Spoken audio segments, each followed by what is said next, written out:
So you're here for the ventilation. It's called Calling All Fans of Good Ventilation. So I can't take credit for that title, but we're going to start off with Ray Foerster. Ray is a regional production manager with Smithfield Hog Production, Midwest Division. Before I begin, what I'm going to present here is what we use. Hopefully some of it will be useful to you, but this is not to say that this is the only way to do this. I'm going to concentrate on some inlet management as it applies to wean to finish in our system. For the assumptions for this discussion, otherwise I'll get way down in the weeds with everything, but we're just going to assume that we've got wean to finish facilities with negative ventilation, with they're curtain sided, and we've got adequate soffit and adequate soffit opening and adequate pit fans that are clean and have an adequate opening for their function so that I don't get bogged down in the what ifs. We're going to make those two assumptions. We're also going to assume that we're dealing with a weaned pig that's 24 days of age, about 14 to 16 pounds, and it's being weaned into north central and northwest Iowa. Excuse me. So I'm talking about the power inlet management at weaning. What do we really want to control? I mean, temperature, sure. Some air exchange, yes, but the big driver is humidity, humidity, humidity. We've got to make sure those pigs are in a dry environment with the right temperature.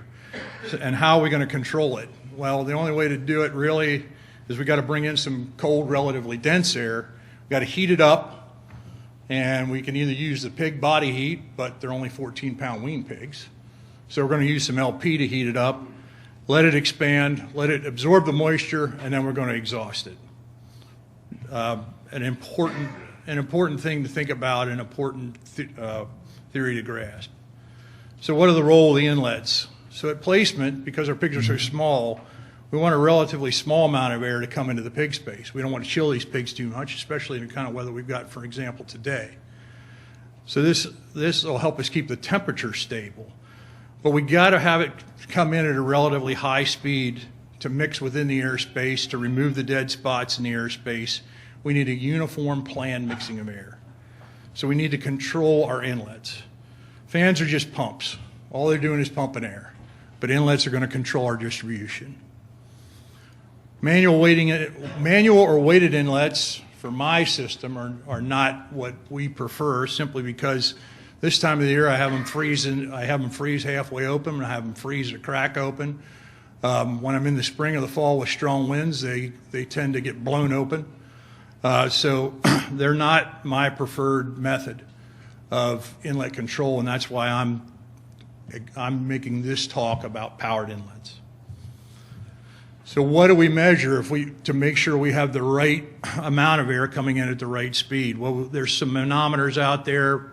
Way back in the day, I dealt with the photohelix, the static pressure gauges. But within my system, and I don't know about you, but does anybody run into any of this? Now, maybe your system is so much better and everything's perfect, but mine is not. And so I have a great deal. I have pump out covers with a big gap in them. I've got pit fan housings that have shown age and now are gapping and causing a short circuit. And I can occasionally get rodents in my curtains. That's just my reality. And so a manometer really won't help me in my airspace because it can't account. It's just telling me what static pressure is in the building. It's not really telling me what I'm delivering out at an inlet. So what I do, or what Smithfield does, is we're actually measuring the output at the inlet.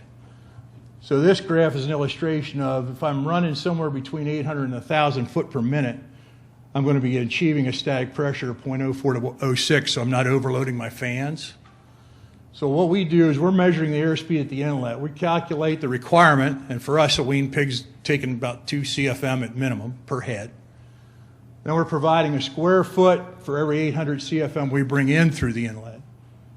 And then if I have those things set right, I'm measuring at the inlet to get somewhere between 800 and 1,000 foot per minute airspeed. And that tells me that I'm at the right static pressure. That tells me that the air is moving quickly enough to mix and to avoid those dead spots and exhaust that humidity that we talked about in the beginning. Most often, I have to adjust my minimum speed to meet these speed targets. I have to raise the minimum speed of my fans, and usually that's because I have those unintended inlets, and I have old, tired, dirty pit fans. That's my reality. And so the pit fan that I installed 10 years ago, that when I ran it at 55%, it moved XCFM. Today it's tired, kind of like me. It's not as good as it was. And so this adjustment of fan speed is often what I have to do to achieve these air inlet speeds. This is my tool for measurement, about 150 bucks, called a Kestrel. You can get them anywhere. But our staff would be equipped with these, and this is exactly what we use to measure that wind speed. Now I'm going to jump up to the other end of the spectrum, which is maximizing the inlets prior to either a side curtain move. Now my pigs are quite a bit older, they're quite a bit larger, and I'm going to try to maximize these inlets prior to the movement of the side curtain or the tunnel curtains. We need maximum. The industry's moved to about at least a 45 CFM per head requirement prior to the curtain move, and that way we reduce that yo-yo effect, especially spring and fall. If we bring the curtain down too quickly, temperature plunges, curtain has to go back up, and I get a yo-yo effect of my temperatures in my pig space. So I want to be able to maximize my inlets. And many of these facilities that I have dealt with are not utilizing the maximum available opening. The installers are getting little or no guidance on how to set these inlet openings. So they just install the inlets and install the winches and walk away, and so it's up to us to make sure we really maximize them. So getting the max. So I've got a rough opening in the ceiling, and here's my width. My length of my door covers my length, but the opening from here to here, from there to there, as illustrated by this tape, that maximum opening's got to match that yellow line, that half of that rough opening. So I'm getting the maximum possible out of my inlet. Many, many, many times I find that I'm not getting that. I'm somewhere much less than that. So how do I do that? I measure that rough opening, and then I simply adjust the stops inside of my curtain winch. If it's a double back system, it's a 2-to-1. So if I need an 11-inch opening, it's a distance of 22 inches from here to there. If it's a 1-to-1 for a non-double back system, then that's pretty simple. 11 inches is 11 inches. Then you usually are going to have to reset your controller for your min or max travel time. And I have seen some, it's been my experience with excessive opening to where the inlet doors come way down, and all that is more movement time and more chance to possibly get out of calibration. So I try to match the rough opening to maximize that inlet. That's really all I had. I know you can get a lot deeper into this, but that's what I had for mine. This is the procedure we use within our system. It's worked well for us, and we do think that we are controlling our humidity well, and we believe that especially early on in the wean pig placement stage that it increases our pig health and lowers our mortality. We're strong believers in this and matching this up. So with that, I'll wait until we have the question session. And our next speaker is Fernando Gomez. His role with PIC is to lead the Wean to Finish technical services team globally, attending to PIC's customers mainly in the U.S., Mexico, South America, and Europe. Thanks, Jay. Well, Jay missed you there. Thanks too for having this opportunity to share with you some work that we are doing in the last 10 years in ventilation in the United States. And I want to start with the last presentation that we had the previous year when we talk about the basics in ventilation. In that moment, we reviewed three points. One was the ventilation goal definition. The second one was ventilation tool use, and the last one was troubleshooting procedures. And in this presentation, I will touch 3 key ventilation tips in 10 minutes. Okay. Well, tips 1, very practical things. Know your ventilation system. Maybe you agree we have different level of the ventilation knowledge in the people. The basic one is when we are handling our temperature curve, our bandwidth, our differential or settings in our heaters, cooling pad, and fans operation by stage, the controller itself. Maybe the next one is when we are starting to calculate our minimum ventilation, our airspeed and humidity, defining the goals and measuring the goals. The next step maybe is when we are calculating our inlet capacity, when we are calculating our curtain and inlet opening, like Jay mentioned now, or when we are working in our curve by ventilation curve by CFM per peak. And maybe the last or the top is when we are understanding the cost, the cost benefit of our ventilation stages. So of course we will have a level from the basic and to the expert, and most of the industry today are working in the first two levels. So when we are going to the farms and we ask about the cost, nobody knows well how much cost is 1 degree Fahrenheit more or less, or what will happen if we are moving our ventilation from 800 to 600 feet per minute at Inlet, for example, like Jay mentioned. So we have an expert, Dr. Jay, and other people know very well how we could calculate that, but it's not easy, but it's part of our cost. So this is one example here. Most of the time in basic level, we are understanding that part. This is a typical graph that we have a stage temperature in this axis here. We have the temperature, we know the bandwidth, and we know how the ventilation stage are jumping through our system. And we know in the black line is our inlet maximum inlet capacity. So we could have, this is a real situation in this, we have a 26, 24, 136, 854 inch fans, and we have 2100 peaks per barn in this case, and I simulate different kind of the settings. And you can see three different lines, one more aggressive, other more conservative, and other very, very mild ventilation curve in terms of the CFM per peak. So when we have advanced level, we could understand well, more or less, what is happening between those stages. But of course, we need to understand the implication of those stages in our electricity cost, propane cost, implication in average daily gain challenge, feed conversion, or health implication. Nobody knows very well that, even us.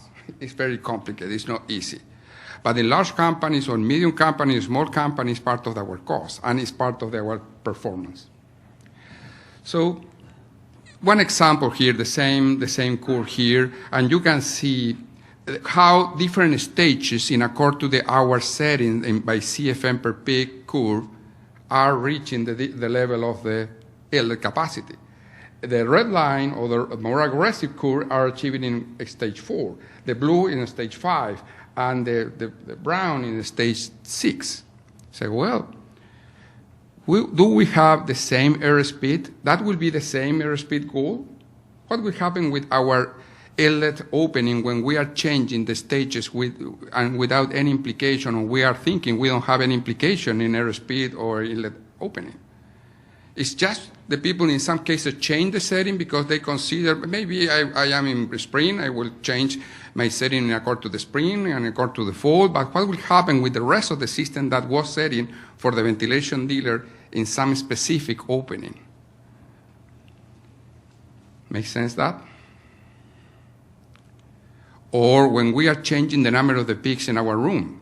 It's again the same trend, but we have 10% more or 10% less peaks in our room.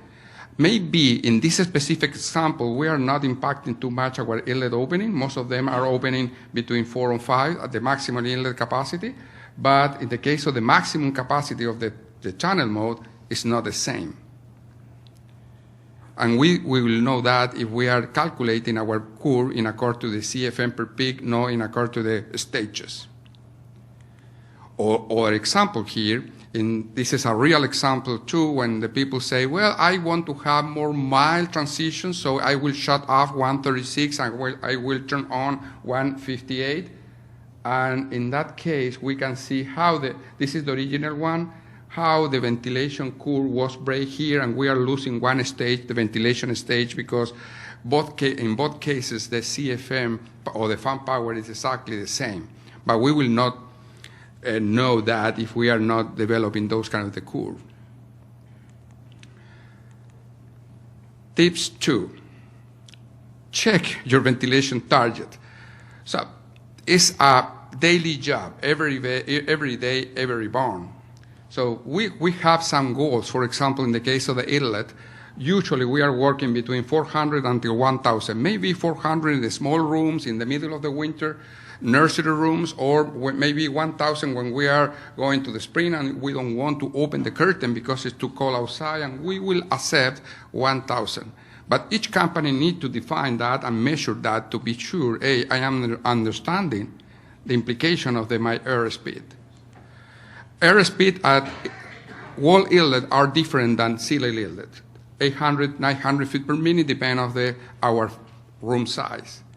Or at curtain, 600, 700. Most of the design are covering 650 feet per minute at inlet of the design, at curtain of the design. Cooling pad, 300, 400. That airspeed will define your efficiency in your cooling pad. So it's important to understand what was the design and what will be our goal. If someone has possibility to measure the gases, we need to know which kind of the gases that we will measure and the level that we will accept. And of course, the humidity, like Jay mentioned before. Goals and measuring. Every day, daily job. With Kestrel, I love the Kestrel too. Tip 3, okay. We know our ventilation curve, we know very well CFM per peak, how the stages are moving, we know how are our goals, and we know how we will measure our goals. Perfect. This is one example. We have room 1. In room 1, we have opening 0.8 inches here to achieve our goal, 750, 800 feet per minute. That is the company goal that they define. And, well, we are achieving the goal. That is a perfect settings. But we are going to the next room. And in the next room, we cannot open 0.8 because we are dropping our airspeed goal. So we want to keep our airspeed goal in 750 or 800 feet per minute, but we need to open 0.5. Well, we are keeping our goal, but the setting is different. That is after we check everything about the fan power and infiltration. We review everything, and for some reason, maybe infiltration, maybe some reason we are not achieving the goal that we want, just by inlet opening. We have a long checklist about the reason because we will not achieve our goal, but in this case, we review everything, and nobody knows well, but we need to adjust the opening. We are going to the room 3, and in room 3, even with 0.5, and we don't want to have less than 0.5 for the same reason of the Jay mentioned, freezing things, everything, but we are achieving 600 feet per minute after reviewing everything. So, well, if we are understanding the principle behind of the dark 600 feet per minute, maybe we could accept that. Say, well, but we will be very close to the dark room because we know we have some challenge in that room. But more important than the number itself, if through the time you are measuring every day in your daily job the airspeed, and in some moment we have different airspeed. For example, in this room, every time we are achieving 750, 800, and now it's 600. Hey, something is wrong, 30% less airspeed. But we are achieving the principles, but it's not correct. In this room, 400. In this room, 1,000.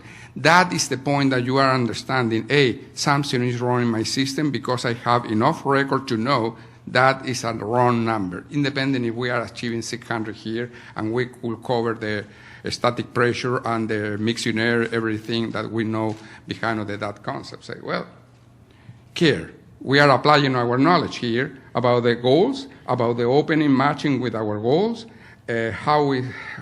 what will happen if we have different measures here, and our ventilation system could work in accord to the principle. Keep your static pressure, core air mixture, removing the humidity, because that is the other important point I mentioned here, just the inlet part. No? So 3 points here.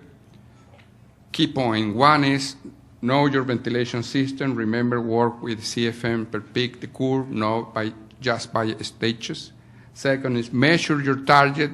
You define your target and measure them, and after apply your knowledge here, because if something is wrong, you will know, but if you don't have any record, you will not know what is happening in your system. Thank you. Okay. Our next speaker is Doug Owens. Today I'm going to talk a little bit about another option that we use once in a while, as in purge ventilation.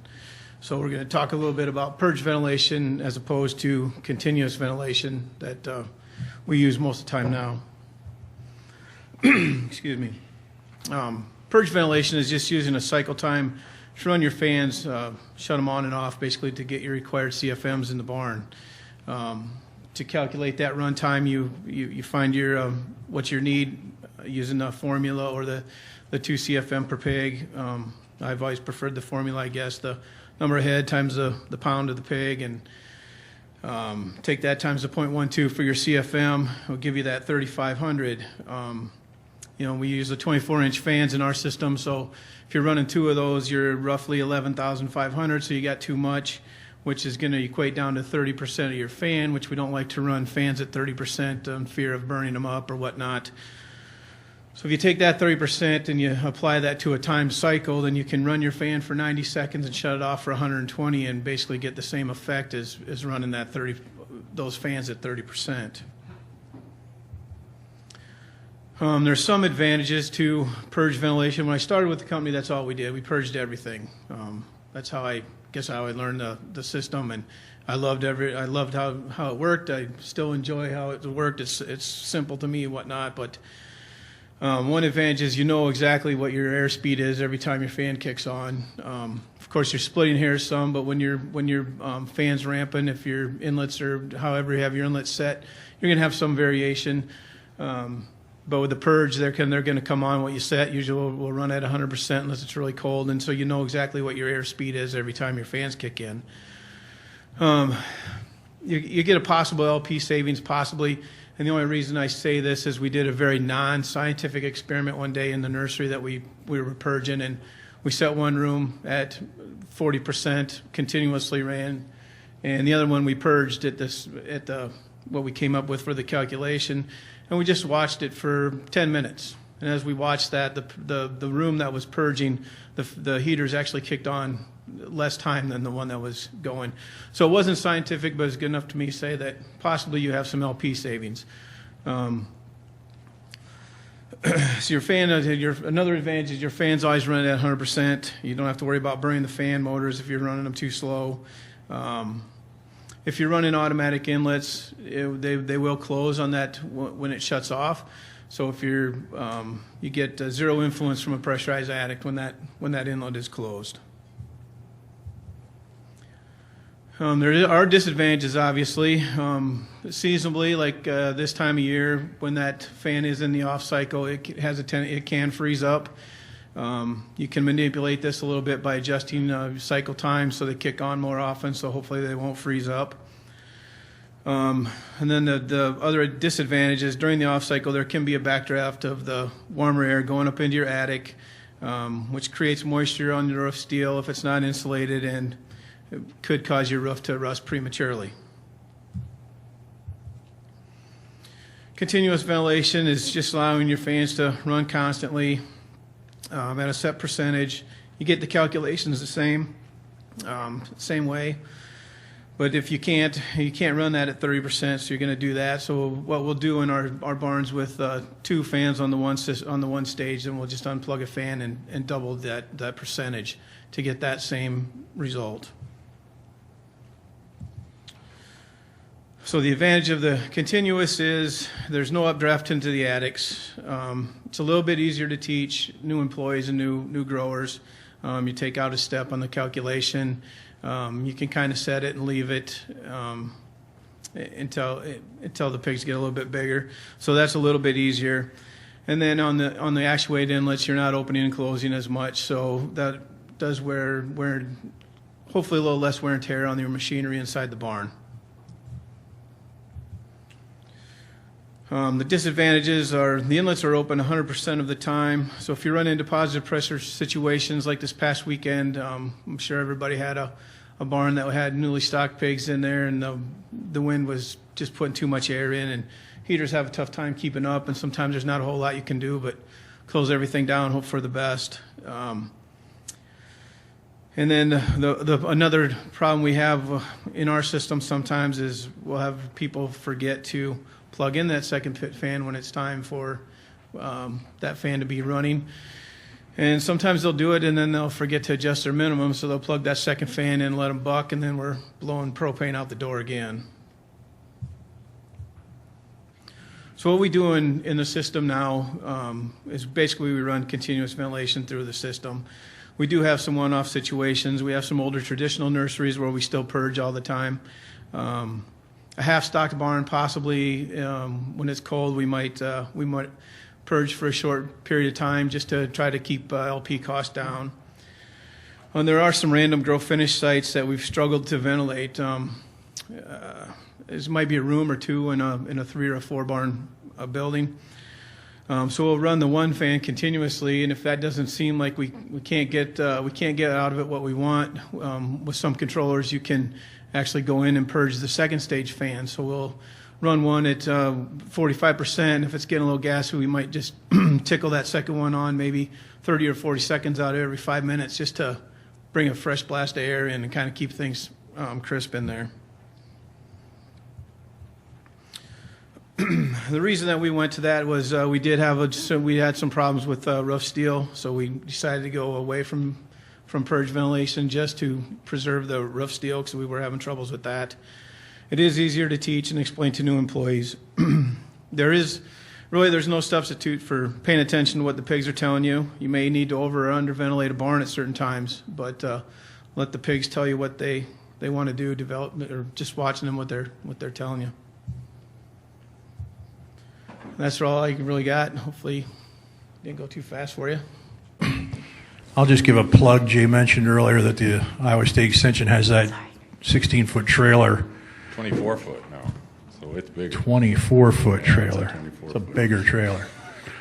At any rate, Smithfield has utilized this with training, and we've found it to be very, very helpful, hands-on. People can see things and do things, and I would give it a plug as an extremely useful tool that we've used in the past. You have the opportunity to either attend a session or perhaps use it. I would highly recommend it. Well, I appreciate that, Ray. Yeah, me too. PAC is working with Iowa State with that trailer, and it's very useful for the people to understand and avoiding go to the farms because that is the intention of the trailer. To have more people inside, and you could play with the fans, static pressure, smoke test. This kind of the thing is very valuable for workshop and training program. And as we said, it's parked in the exhibit area, so if you're interested in seeing it, you can kick the tires a little bit if you want. Any questions yet? Well, I'll start off with one, I guess. So I think several of you talked about how important humidity control is in the wintertime. So why don't we use humidity sensors and try to control based on that? Or have you tried that? And I don't know who. I'll throw it open to any of you that want to respond. We have tried that, or we have the ability to do that on some of our controllers. The problem that we run into is that a lot of times what's actually trying to control it is the heater, and whether or not your desired room temperature is where it's at. If it's too humid, it may just kick that heater on to try to dry it out. So we really try not to do that. Either of you got experience as well? I've not used a lot of humidity control in our power barns.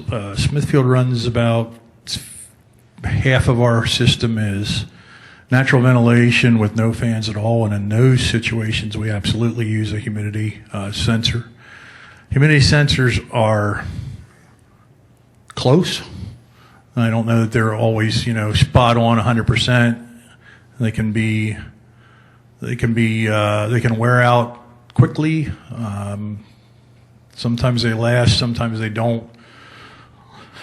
And so we have used them in our non-powered, but for us, when we use the techniques that I described in my presentation, is that our humidity is kept under control through that small amount of air mixing very, very well. Yes, I am supporting some company using this kind of the measure, but just for tracking, they are not connecting the system. It's just to create some alarming when they are reaching some specific goal.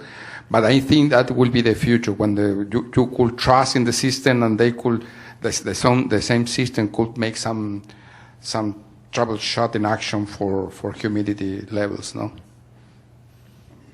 Questions? I don't know if that means you guys did a terrific job or they're just quiet. So, how about one of the things I know Fernando mentioned energy usage, and we see that makes a big deal about how you manage minimum ventilation and energy usage. Do you have energy benchmarks? That if, granted, you load systems different time of year and so forth, but is there something that you'd see as an energy benchmark that'd say, hey, something's wrong here, this barn's not being operated right? Some magic numbers in your head. No, I don't, but I can bet you and tell you very, very close, we could have until 60% of the difference in electricity use in one to the other system. If you are tracking day by day the on feed. It's really, we could find a big difference when we are checking the electricity power in accord to the different ventilation dealers or systems or stages too. No magic number. Okay. Ray or Doug? For myself, depending on where I'm located, and I'm comparing extreme northwest Iowa to, say, sites that are down here along the I-80 corridor, there's quite a bit of a difference on my LP, but if for our wean to finish, if I'm over 3 gallons per headspace per year, that's a pretty big alarm.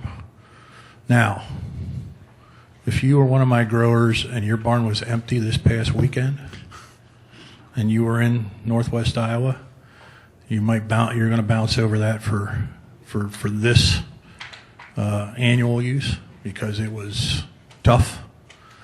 But over time, if we're over 3 or over, we're doing something not right. That's kind of basically what we watch also is heater run times and LP usage. But a magic number, we really don't have one. Just kind of keep tracking it and hopefully just try to keep cutting it back and maintain the environment that we want with the minimum runtime.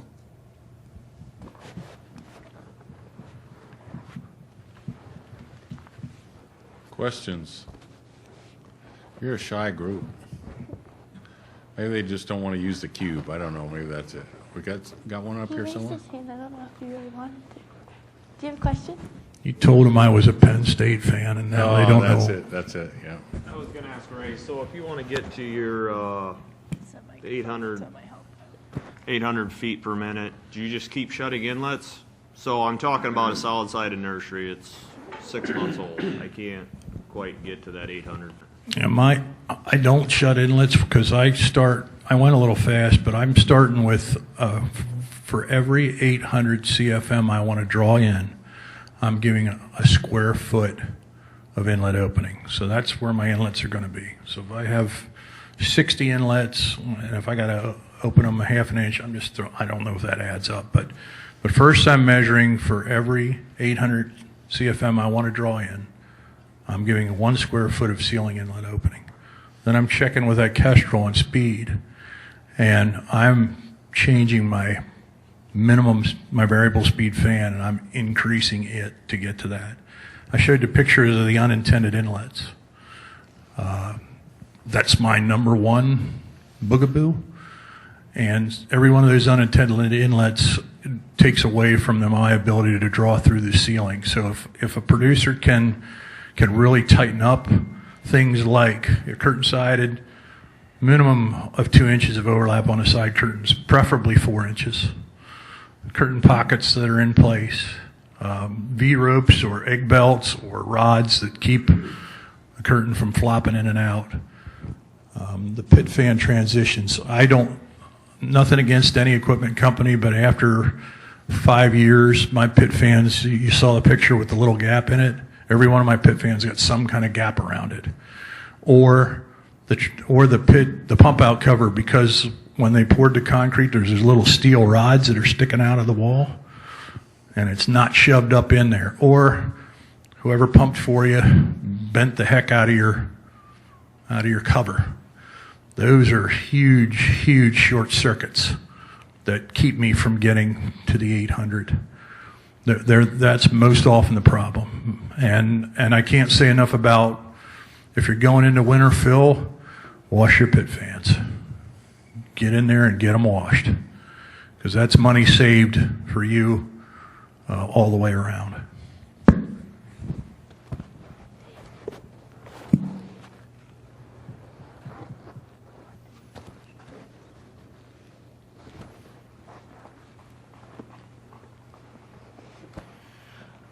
Would you guys mind talking about your experiences of barns with versus without pit fans? It seems to be a movement in the industry now is removing pit fans, and so kind of your experiences of how the barns operate differently, especially in the wintertime. It's a little tough, I guess. We've just started doing some of that, and we've actually converted some older barns over, and the new builds we're doing wall fans. Haven't really been doing it long enough to give you a real good answer, but first impression, I'm not sure I'm impressed with it. It seems like the floor does want to stay a little wetter.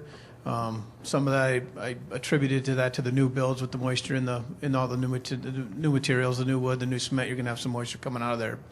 But even the older barns, it just seems like since you're not drawing down over across the slats, that you do seem to get a little bit wetter in there.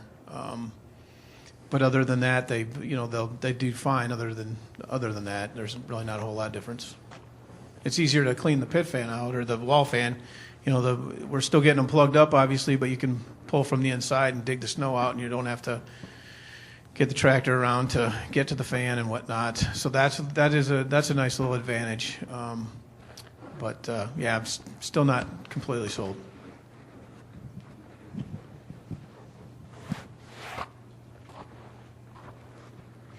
Yeah, I wish I had some experience to draw on, but I don't have that yet. I mean, theoretically, there's no difference in static pressure between above the slats and below the slats. But I'll go back to my unintended inlets, and they are my bugaboo. And I'll say it again: unintended inlets they just mess things up.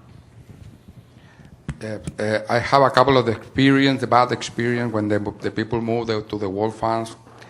And one was in Penge Station when you have solid wall there and the pit is not drying well. So you have some wet slat beside of that kind of the wall, because the wall fans is not directly and the walls are producing a block there. No? And the other was in deep pits when you have wall fans, the ammonia or the gases level, even when you have peaks there. So that was two experience in wall fans, but the rest is, I agree with you.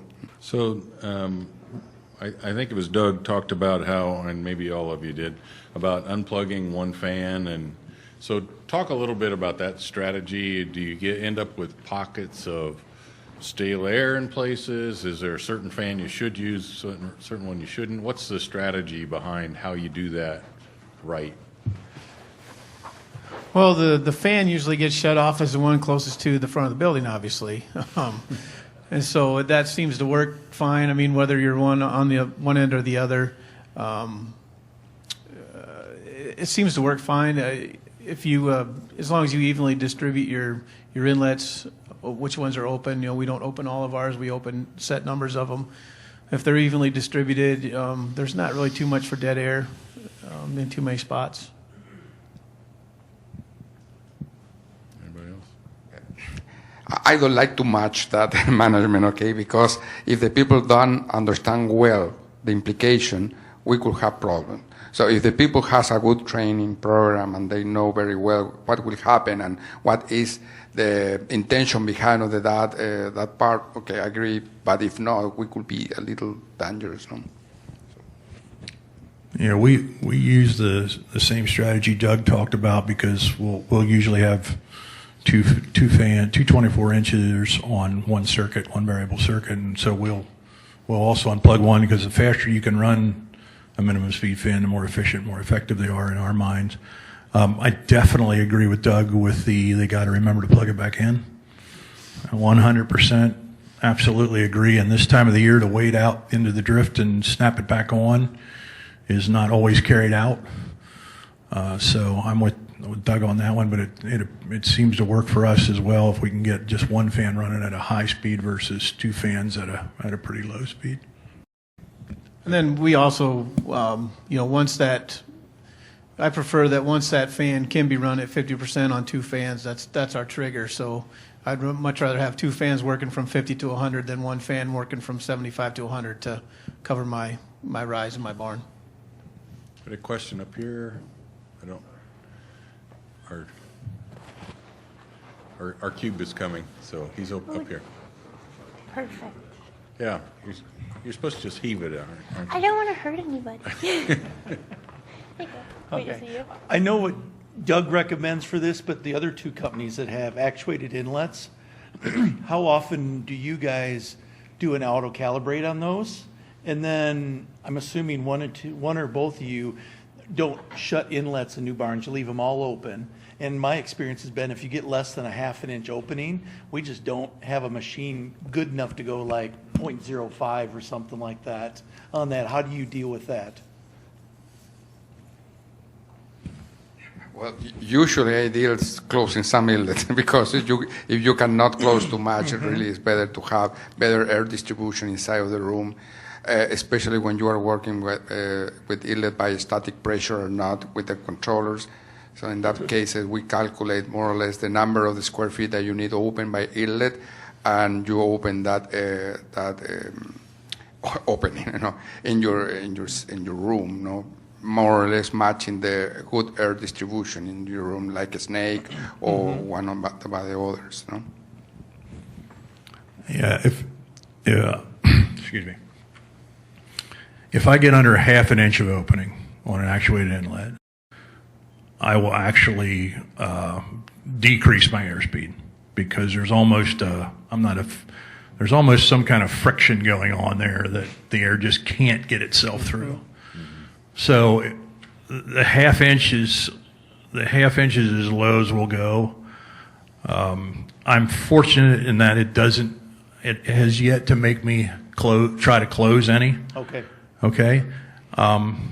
We try to think a little bit in the Deming method of a process, which there's a person involved, there's a method, there's a machine, and there's the environment. And in all those, the most variable thing I usually have is the person that's involved. So just like turning off one fan, if I would have to go to shutting partial inlets, I'm introducing some variability that can get forgotten. I'm not blaming people, it's just human nature to kind of forget that. So I'll agree with you on the half inch. Yep. I don't try to close. If I had all them, it doesn't make economic sense to have a set of inlets that are going to run for the first 3 weeks and a set of inlets that are going to run for after that. I mean, that'd be ideal, but that costs me too much money to do it. So do you auto-calibrate, and how often do you do that? Yeah, we auto-calibrate at the beginning of the term before pigs arrive. And then we rely on staff with training to recognize either with their Kestrel and it's too low, and then they start going through this mental list of things to look at. And then if we have to auto-calibrate, then they know how to do it and they'll do it. But definitely at the beginning of the term for us. So do you set up your controllers to auto-calibrate once a week, every other day, once every 2 weeks, or anything like that, or you just when you recognize an issue? Yeah, we won't, I misspoke and they auto-calibrate. I don't have any that auto-calibrate. Okay. So we're going to make a calibration before the pigs arrive. And then we're going to use our skill and our knowledge and our tools to say, here are the things we ought to look at. And if recalibrating it is part of what we need to do, then we'll do it. Okay. Thank you. Yeah, remember when we work or when we talk about the 800 feet per minute, it's because we want to keep the static pressure more or less in 0.1. But we could work with 0.062, that is 600 feet per minute. That is the range more or less that the fan power are using too, no? So, and that is the reason because we are working between 600 and 800 feet per minute, because in that range we will keep a static pressure. In some small rooms, I don't know your experience, in small nursery rooms, maybe 800 is too much, no? Because you will hit it, and the yield are very close, less than 10 feet, for example. So in that case, 800, we will produce more problems if we are going to 800 more than 400. So the old facilities, times ago, those kind of the hot nurseries, when we have very close inlet, a small room, I don't know, 100 pigs in the room, in that case, maybe we need to review our airspeed because we could produce more problem in higher speed levels than the lower run. No? Yeah, I understand that totally. I'm dealing, like my assumptions were on mine is that I'm all wean to finish. So I've got wean pigs going into a barn that's, big pens, but I understand that you could have an airspeed where you're slamming right into the wall and then it's going straight down and the distribution is poor. But for my assumptions, I'm doing all wean to finish. So yeah, I'm not opposed to running less than 800. In fact, I prefer to run a little underneath usually. But there again, that comes down to watching your pigs every day, see what they're telling you, and watching your room, and making sure that it's not getting too wet. Simple things are just water lines and water hoses. If they're sweating and dripping, then you got to push some more air. Are there any points that as we've answered questions, anything that you think, yeah, I should say, give them one more key before we hit the road? See, that was a tough question. So, Don't underestimate the value of a dry environment for newly placed pigs, a low humidity environment. Don't underestimate the value that brings you for your pig health. If you walk in a barn and it's full of ammonia, I know you all know that's not right, but just don't underestimate the value of humidity control. I assume some of that relates to turning it up soon enough that you get a chance to dry it out good before. Okay, in my case, okay, use your Kestrel tool like your best friend. I think when to finish system, or at least in every environmental control, we need to have with us our tool to measure in real time all the indicator that we need. If not, you will not control your system. You will not know your system. It's $150. It's not more. And one per supervisor, one per firm manager is easy, and you are playing a lot of the ventilation